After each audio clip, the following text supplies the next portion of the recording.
अपनी श्वासों पर विजय प्राप्त करनी हो, जो अनायास निकल जा रही है। इसके बाद अपनी इंद्रियों पर विजय प्राप्त करनी है। और जब इंद्रियों पर विजय प्राप्त कर लोगे, उसके बाद तुम्हें क्या करना है? भगवान का स्थूल स्वरूप जो है, भगवान के स्थूल स्वरूप का अपने मन में चिंतन करना है। महाराज, भगवान के स्थूल स्वरूप का जब मन में चिंतन किया तो वर्णन भी किया है। सुखदेव भगवान ने बताया है कि भगवान का स्वरूप कैसा है। विराट पुरुष का वर्णन किया है।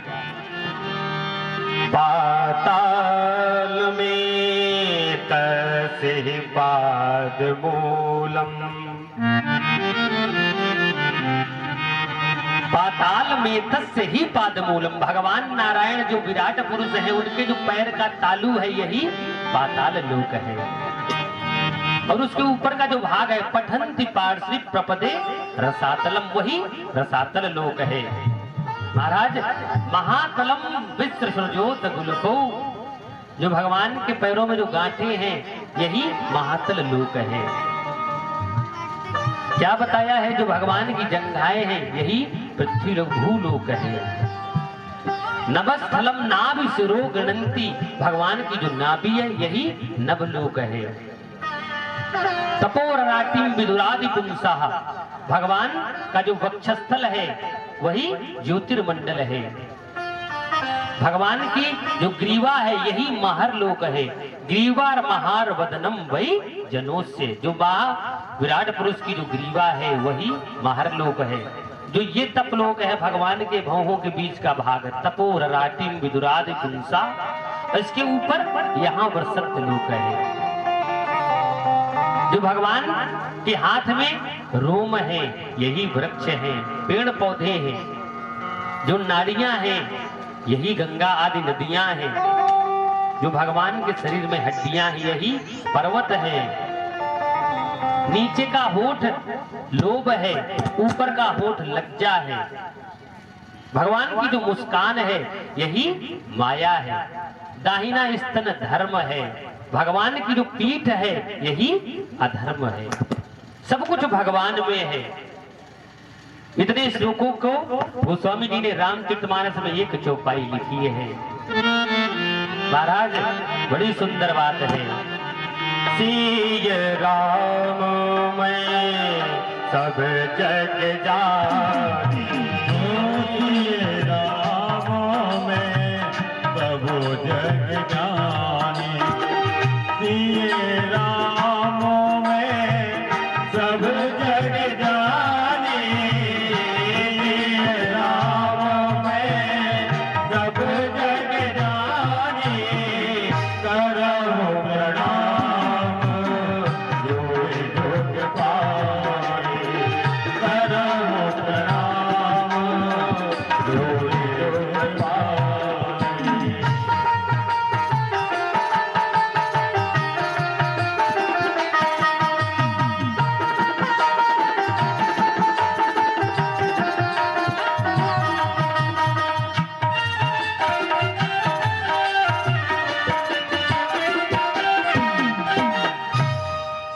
राम मैं सब जग जानी।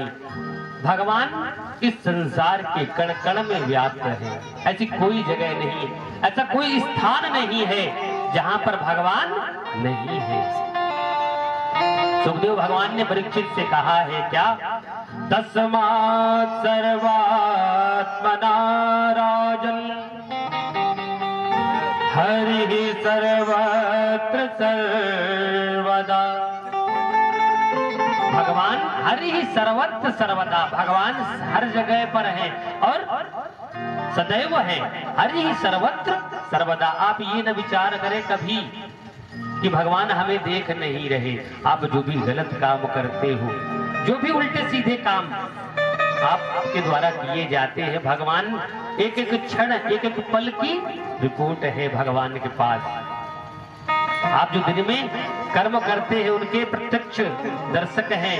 महाराज, सूर्य भगवान रात्रि में करते हैं, चंद्र भगवान, ये सब गवाही देते हैं। आपका एक एक खाता नोट किया जा रहा है।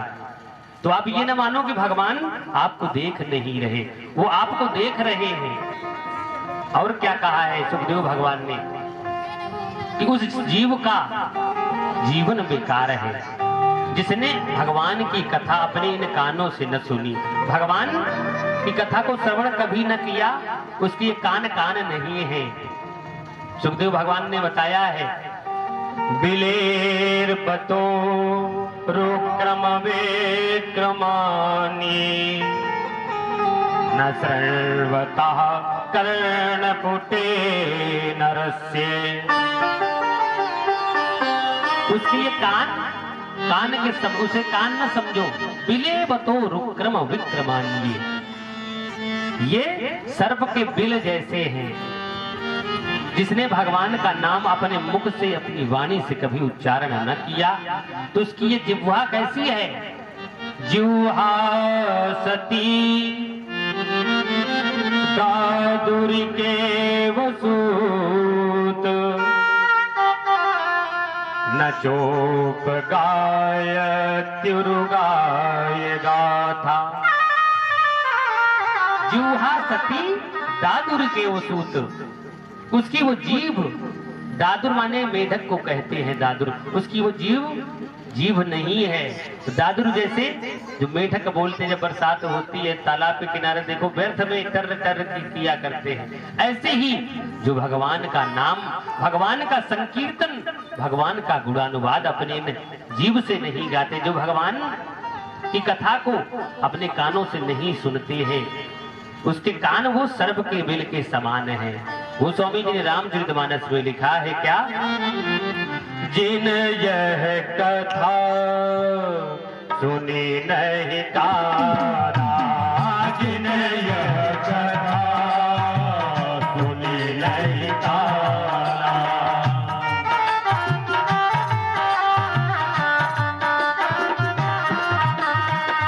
जिन यह कथा सुनी नहीं काना, जिन यह कथा सुनी नहीं काना, श्रवण रत अहि भवन समाना, श्रवण रत अहि भवन समाना।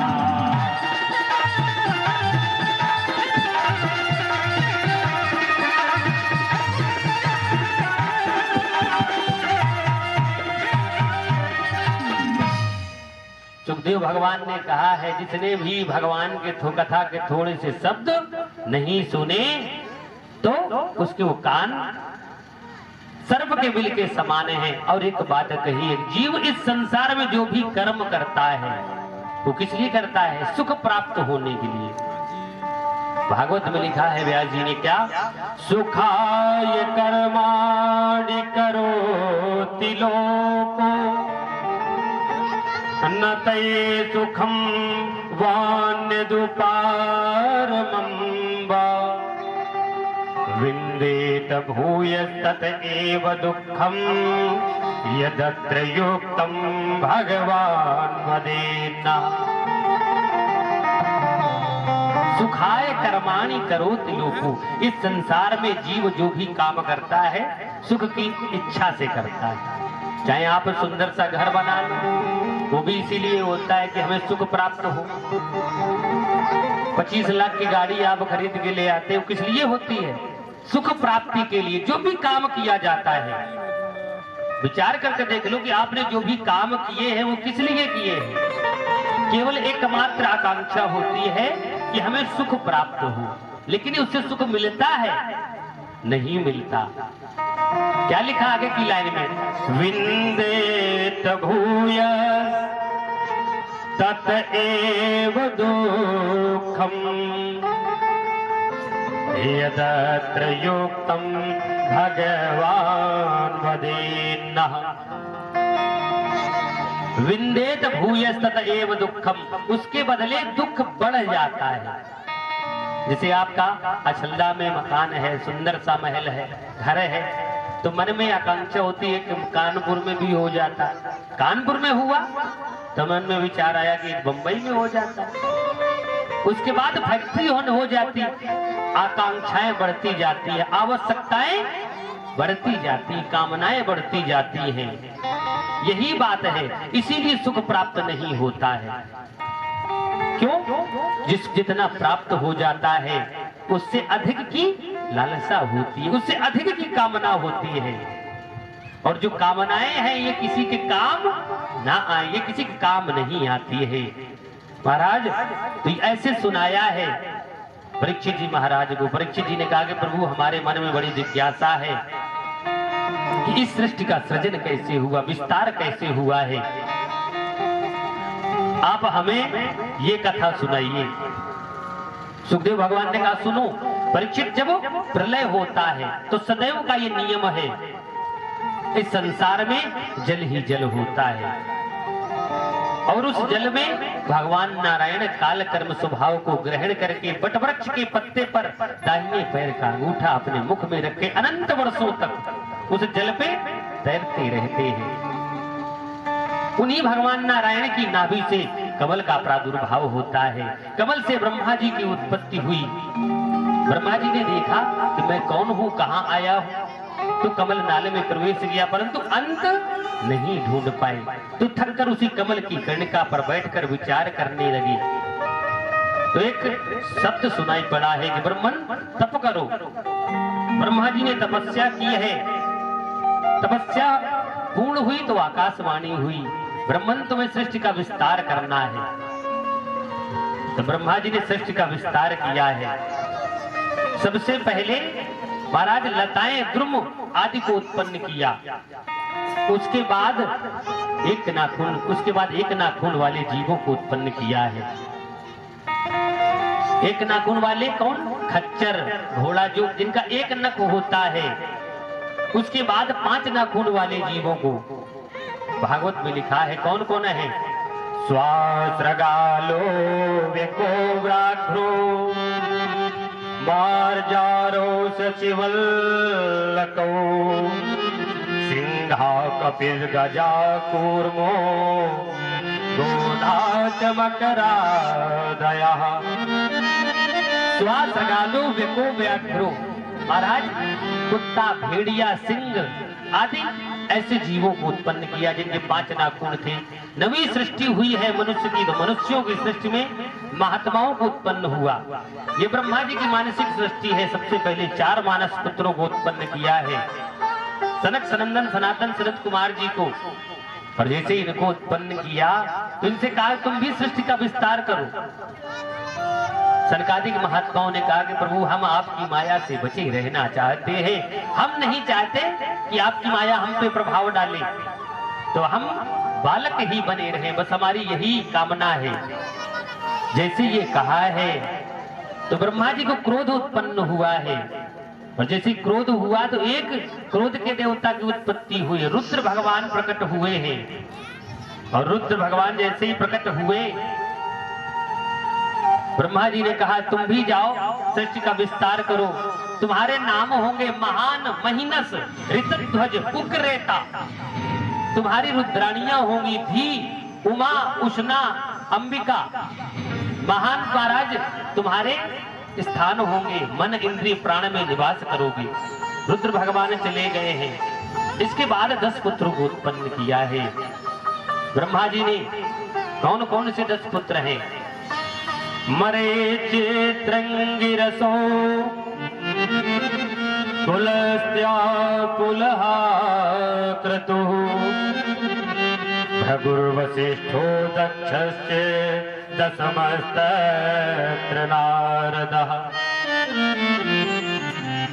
भृगु, वशिष्ठ महाराज, मरीचि, अत्रि, अंगिरा, पुलस्त, पुलहा, क्रतु, भृगु, वशिष्ठ, दक्ष और नारद 10 पुत्रों को उत्पन्न किया है।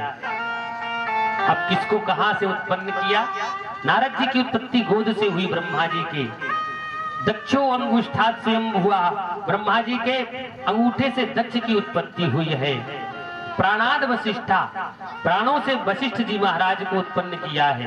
भृगुस्तुचि करा क्रतु, महात्मा भृगु का त्वचा से जन्म हुआ है। ये मानसिक सृष्टि है। हाथों से क्रतु महात्मा का जन्म हुआ है। ऐसे सृष्टि का विस्तार हुआ है। इसके बाद वाणी की अधिष्ठात्री देवी का प्राकट्य हुआ तो उनके स्वरूप को देखकर ब्रह्मा जी काम मोहित हो गए। जैसे ही दौड़े हैं तो पुत्रों ने धिक्कारा ब्रह्मा जी को, तो ब्रह्मा जी ने शरीर छोड़ दिया है, स्वरूप नया धारण किया। एक दिन की बात है, ब्रह्मा जी बैठे विचार कर रहे थे तो उसी समय क्या हुआ है, कैसे रूप भेद वेधा परमाणवादिना जगत। ब्रह्मा जी विचार कर रहे थे तो ब्रह्मा जी के शरीर के दो भाग हो गए।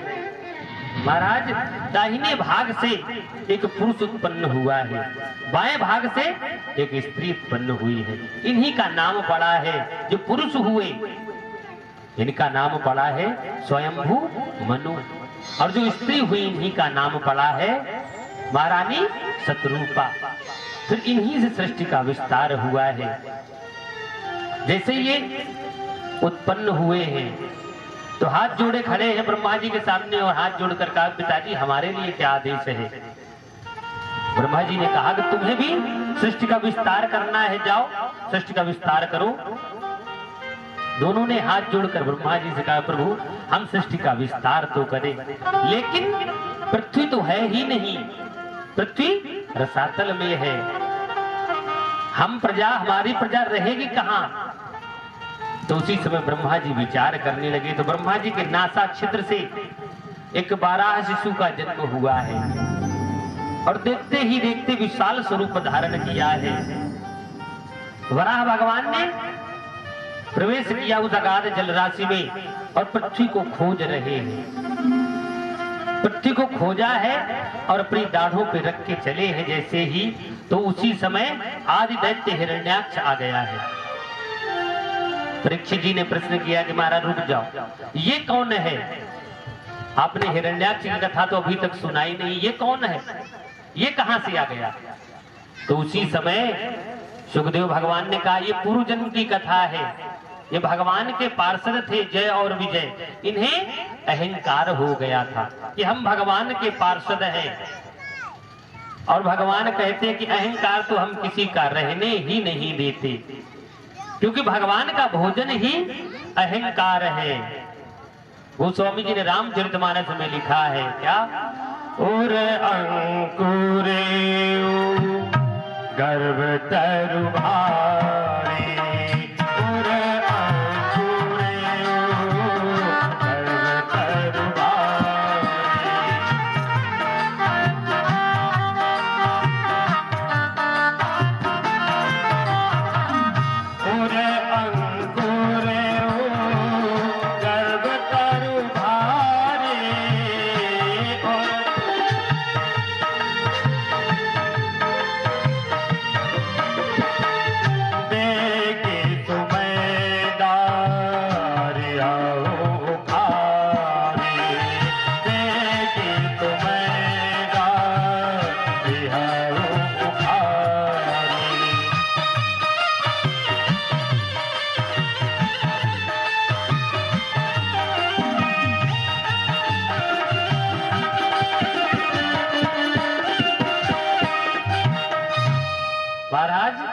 भगवान का कहना, उर अंकुर तुम्हारे मन में यदि अहंकार का थोड़ा सा बीज भी अंकुरित होता है तो हम उसे उखाड़ देते हैं, उसे हम वृक्ष बनने ही नहीं देते। तो भगवान ने प्रेरणा कर दी है महात्माओं को। सनकादिक महात्मा भगवान के दर्शन करने के लिए प्रतिदिन जाते थे। आज जैसे सनकादिक महात्मा पहुंचे हैं भगवान के द्वार पर तो जय विजय का पहरा है। जय विजय ने कहा, ए कहां तुम जा रहे हो नंगे धड़ंगे, है हम तुम्हें अंदर प्रवेश नहीं दे सकते हैं। महात्माओं ने कहा कि हम तो प्रतिदिन जाया करते, हमें किसी ने आज तक नहीं रोका। जय विजय ने कहा, आज नहीं जा पाओगे, अभी तक जाते होगे। महात्माओं को क्रोध आ गया है, जान गए कि तुम्हें अहंकार है, तुम भगवान के पार्षद हो, तुम्हें अहंकार है, मैं तुम्हें श्राप देता हूं कि तुम दैत्य हो जाओ, राक्षस होगी, और एक जन्म नहीं कई जन्मों में तुम्हारा उद्धार होगा। जय विजय चरणों में पड़े हैं महात्माओं के। महात्माओं ने कृपा आई, दया लगी महात्माओं को, कहा बेटा तुम्हें राक्षस तो बनना होगा और कई जन्मों में तुम्हारा उद्धार होगा, स्वयं भगवान ही तुम्हारा उद्धार करने के लिए आएंगे। तो वही जय विजय का वैकुंठ से पतन हुआ है और वही जय विजय पहले जन्म में बने हैं। हिरण्याक्ष हिरण्यकशिपु